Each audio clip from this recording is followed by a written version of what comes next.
The customer brought their vehicle in, reporting that the ABS light was illuminated.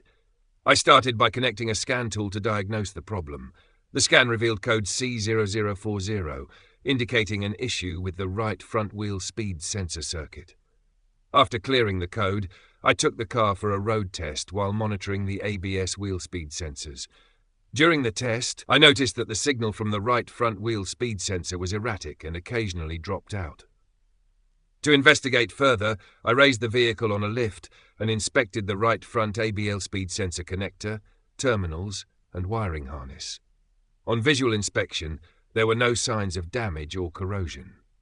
With the key on, I back-probed the right front ABS wheel speed sensor connector and used a lab scope to monitor the sensor's signal frequency, amplitude, and waveform while manually spinning the wheel.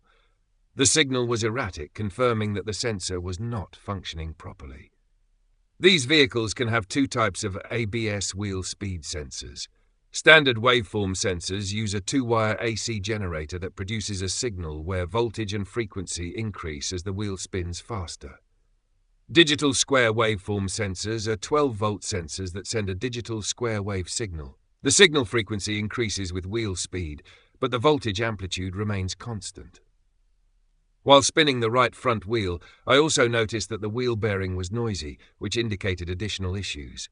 I removed the right front wheel and used a dial indicator to measure the wheel hub's end play.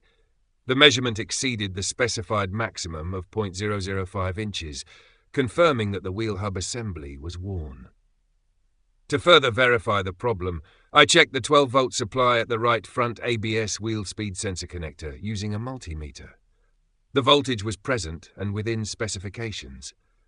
This confirmed that the issue was not with the sensor's power supply, but rather with the mechanical integrity of the hub assembly. On this vehicle, the ABS wheel speed sensor is integrated into the wheel hub assembly, meaning the entire hub needed to be replaced. After confirming that the right front wheel hub assembly was faulty, I replaced it. Once the repair was complete, I cleared the fault codes, performed another road test, and verified that the ABS system was functioning properly. The ABS light remained off, and no new fault codes appeared. This confirmed that the issue was resolved.